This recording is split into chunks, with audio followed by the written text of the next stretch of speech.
Hi, this is Lori Beausoleil. This is the fifth in the video series of real-life home learning during the coronavirus.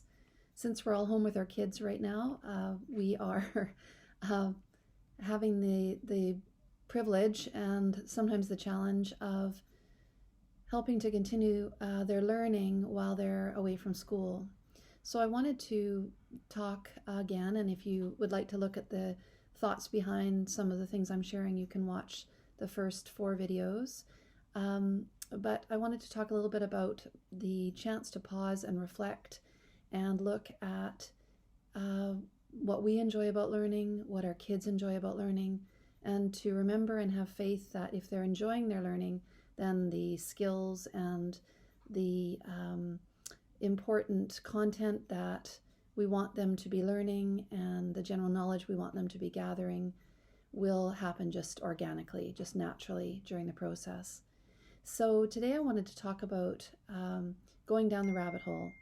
I wanted to talk about the kind of learning that we can do when we follow our questions, follow our interests. And kids do that in the same way that we do.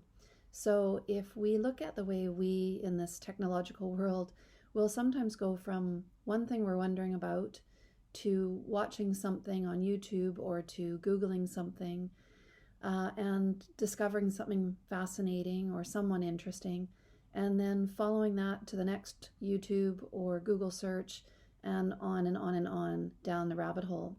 So I know that some of us can sometimes do that in an escapist way where we're watching something that we find entertaining or we find funny or we find fascinating, and before you know it, you've spent maybe more time than you wanted to following that question from one spot to another. With children and learning, that going down the rabbit hole can be really fascinating as well. And as an example, I wanted to share the idea of looking through information books, nonfiction books, science books, whatever you'd like to call them, with kids, and how that can lead you down the rabbit hole into a great deal of learning. One little girl I know asks fabulous questions, and one day when we were talking about what she was learning at her daycare, we were talking about butterflies and the metamorphosis that they go through from caterpillars and then into chrysalis and then emerging as butterflies. And when we were talking about it, she asked me, and do all caterpillars go through that process? So she's 4 when she asked that, and my answer was going to be yes, and then I thought, I don't know. I don't know if all caterpillars go through that. Are there species of caterpillars that don't?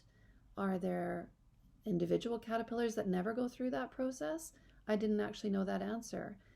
And as a teacher and as an adult, as a grandparent, as an adult in kids' lives, it's important for us to not model being masters of everything, being all-knowing. It's important for us to show them that we don't know everything, and to actually acknowledge that we don't know everything, and to start to ask questions about things that we thought we did know. So in that situation, I followed it down the rabbit hole till we searched that, Googled that, read about that, wondered about that. And sometimes, like in that situation, the information was hard to find, and it had to sometimes be left as just a question. I wonder if all caterpillars go through that.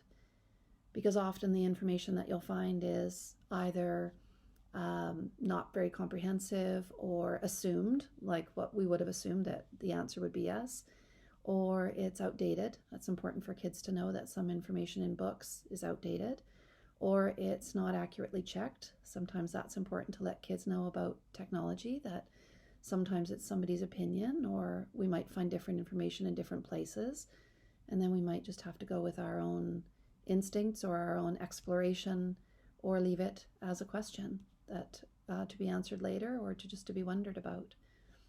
Another great thing that you can do with kids in terms of going down the rabbit hole is starting with a fictional source, such as a favorite TV show or a favorite movie.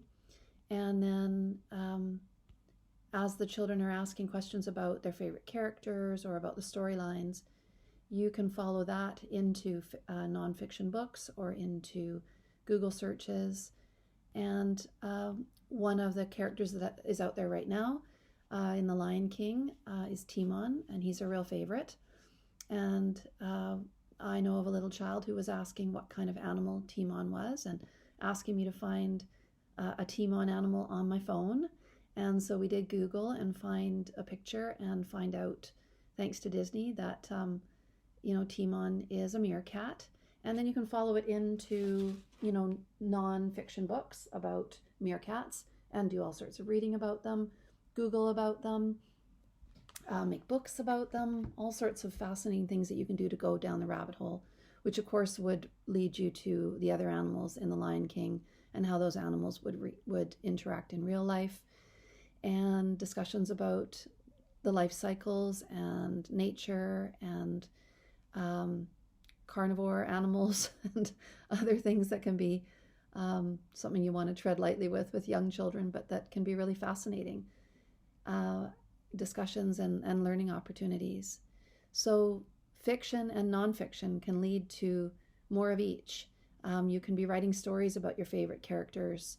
Once you learn more information about meerkats, you could create your own book about Timon and all of the things that he does as a meerkat.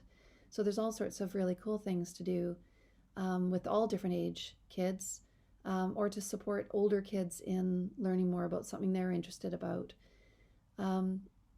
One of the things that came up in discussion with another adult during this time was that people aren't the only ones to do social distancing, that there are some trees that do social distancing, which led me down a search into something called crown shyness, where certain types of trees actually do leave a distance between their leaves and branches to protect them from passing on, I guess, species-specific types of infections or germs. And so that was pretty fascinating to learn about. Sometimes adult questions can be an avenue for helping kids guide some learning in a certain way. So today I really just wanted to talk about learning by flow, following our questions, going down the rabbit hole, letting the learning guide itself according to our interests, according to what we wonder, according to what shows up for us in the information that we're looking for. Pretty fascinating way to learn, to follow kids' questions, to really respect kids' questions, and then to just be a support to them, a guide to them as we follow them in their fascinations.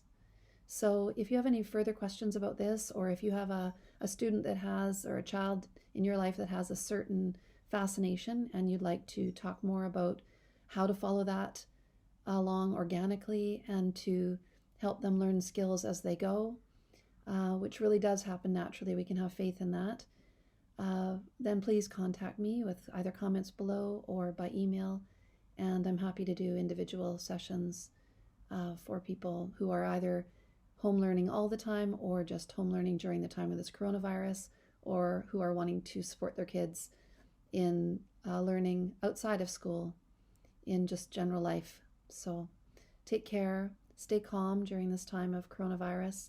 We're doing this, we're getting through it, and this will be a chance for us to reflect on our lives and to start in a fresh way, in more of a conscious and fulfilling and reflective and less automatic, fast-paced, momentum kind of way. All right, take care, everyone. Lots of love. Bye for now.